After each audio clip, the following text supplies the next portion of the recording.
भारत के लोगों, देश की जो व्यवस्था है, जो देश का सिस्टम है, वो ऐसा लगता है कि मानव के विरोध में काम कर रहा है। वो देश में जो सरकार बनी है वो उसके अधीन है, वो उसके इशारे, उसकी विचारधारा के तहत काम कर रही है। और वो देश में चाहे न्यायपालिका हो, चाहे प्रशासन हो, या और कार्य वाले पद हैं, कार्यदायी वाले, तो वहाँ सभी उस के अधीन हो गए हैं। आज यहाँ तक मीडिया भी अधीन है, मीडिया भी उसके इशारे पर, उसके तरीके से बोलती है। आज मानव के बिल्कुल विरोध में काम हो रहा है। जैसे देश में नोटबंदी हुआ, उसका कोई हिसाब नहीं हो पाया, जो उन्होंने कहा वो पूरा नहीं कर पाए।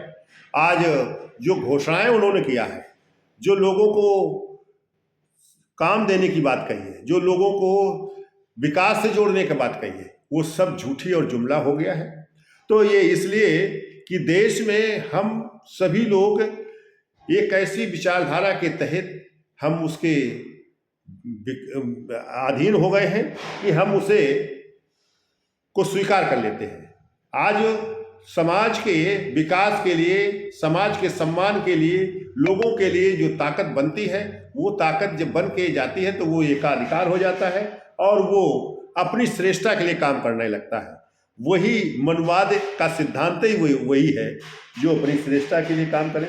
और देश में इस तरह की व्यवस्था है, जाति और धर्म का जो आधार है, और उसमें सब में ऊंच नीच का, छोटा बड़ा का, उसको कैसे हम नीचे बनाए रखेंगे, तो उसको कैसे हम काम से अलग रखें, कैसे उसको शिक्षा से अलग रखें, इस तरह की जो प्रवृत्ति है वो देश को उस दिशा में ले जा रही है जहां देश विकास से बहुत दूर हो जा रहा है। जैसे कभी विश्वगुरु का जो बात उठती है, विश्वगुरु कभी जब था तो इस देश में समानता का आधार था, और जो नेता ने कहा है या जो लिखा गया है वो सत्य तब माना जाए जब वो प्रमाणिक हो, लेकिन उस प्रमाणिकता का आधार खत्म कर दिया गया है। आज जो नेता वो कह रहा है वही सही माना जा रहा है। जैसे उसने कहा नागरिकता का हम अपने हिसाब से काम करेंगे, नागरिकता को हम लागू करेंगे, लेकिन उसका अधिकार नहीं है अकेले लागू करने का। ये तो देश का ये देश तो सबका है ना। तो जो देश में रह रहा है वो सभी नागरिक हैं, उनके ऊपर आप इस तरह से कुठाराघात नहीं कर सकते हो। और लेकिन दूसरी तरफ जो लीडर्स हैं वो इसकी प्रमाणिकता नहीं लाना चाहते हैं, वो भी लड़ना चाहते हैं और वो कुतर्क करते हैं। वो कुतर्कों से जो है अपने को श्रेष्ठ बनाना चाहते हैं, इसलिए देश की स्थिति खराब हो रही है। अगर यही जो विपक्ष है, जो देश के लोग हैं, वो उस बात को कहें, जो सत्य बात है उसको आधार बनाएं, उसके बारे में कहें। जैसे यह देश जब सबका है तो सबका काम करने का अधिकार है, और वो काम अपनी प्राथमिकता के आधार पर, ठीक है, जो उसके मानक बने हैं वो उसके आधार पर वो काम करेगा। उसे कार्य से किसी को वंचित नहीं किया जा सकता है, चाहे वो नौकरी हो, चाहे कोई रोजगार हो, चाहे खान पान का हो, चाहे इस देश में जिस तरह का काम है वो उस तरह कार्य को अगर उस सक्षमता रखता है तो उस काम को करने में सक्षम है, उसको संरक्षण दिया जाना चाहिए।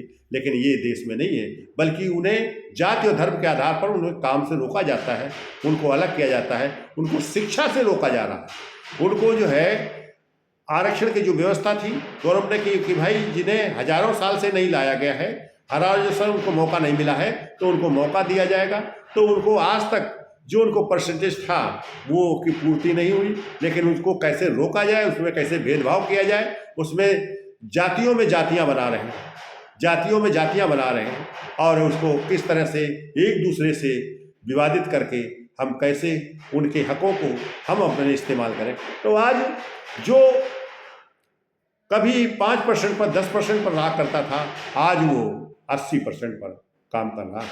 और देश में जो पहले कभी उन सिस्टम के आधार पर जो चाहे माइनॉरिटीज के लोग हैं या इस देश का जो कायस्थ समाज है वो 40 से 45% की स्थिति पर था, लेकिन आज उनकी स्थिति 1.5 से 2% बन गई है। और जो संरक्षण के तहत आए थे उनकी 9% के आसपास बन गई। लेकिन तो ये व्यवस्था, इसलिए संरक्षण की जरूरत है। संरक्षण वो उस माली हालत के आधार पर दे रहे हैं, और जबकि उसको जो सामाजिक और शैक्षिक बाहर थे तो उनको संरक्षण दिया गया था। और ये कोई रोजगार का साधन नहीं है, लेकिन देश में ऐसी एक बात शुरू कर दिया गया है, ऐसा कंपटीशन शुरू कर दिया गया है। और ख़ास तौर से उन समाज के जो नीचे समाज है, उनका जो नेता है वो उनको प्रेफर कर रहा है। आज जो ईडब्ल्यूएस का जो आरक्षण है वो उसी नेता के कहने से ये लागू हुआ है, और उस नेता के बारे में हमें समझना होगा, हमें उसका साथ छोड़ना होगा, हमें कोई ताकत बनानी होगी। जब वो नेता उस ताकत को समझेगा, जब पुराने स्तर पर आएगा तो वो हमारा नेता बनेगा, अन्यथा उसको हमें नेता से भी अलग कर देना चाहिए। तब ऐसी स्थिति अगर बन जाएगी तो यह देश मजबूत भी होगा, और इस देश में रहने वाले हर व्यक्ति मजबूत होगा, और यह देश फिर से विश्व गुरु के स्तर पर पहुंचेगा। इसको कोई रोक नहीं सकता है, यह पूरी तरीके से संरक्षित होगा। और पूरे विश्व गुरु का मतलब एक ऐसा उदाहरण, एक ऐसा प्रतिबिंब जो पूरे देश को दिशा देता हो, जो उनको संचालित करने का आधार देता हो। जैसे आज रसा से यूक्रेन में जो युद्ध हो रहा है, तो इसको रोकने की क्षमता होनी चाहिए, और कैसे रोका जाए उसमें इतना ज्ञान भंडार होना चाहिए, उसमें तर्क होने चाहिए। क्योंकि आज अगर जो जबरदस्ती ताकतवर है वो दूसरे को हनन कर रहा है, तो ऐसे लोगों को तो बिल्कुल रोकना चाहिए, उनके खिलाफ युद्ध होना चाहिए, उनके खिलाफ जाना चाहिए। तो अपनी बात को हम यही रोकेंगे साथियों। हम अगर कुछ समझें और इस पर तर्क करिए, जो मैंने कहा है इसमें आप तर्क करिए। अगर ये बात सही है तो इसको मानिए, लोगों तक ले जाइए, और इसे भागीदारी के सिद्धांत से पूरे देश को मजबूत भारत बनाया जा सकता है, जो विश्व स्तर पर मजबूत होगा, और ये फिर से विश्व गुरु के स्तर पर पहुंचेगा। तभी आरबी आंदोलन के साथ आप खड़े हों। आरबी आंदोलन से करेंगे तो आपको शिक्षा भी मिलेगी, आपको रोजगार भी मिलेगा, आपको संसाधन भी मिलेंगे, आपको सम्मान भी मिलेगा, आपका स्वाभिमान ऊंचा होगा, यह देश आपका बनेगा, आप देश के बनेंगे। अपनी बात को ये रोकता हूँ। जय भीम, धन्यवाद साथियों।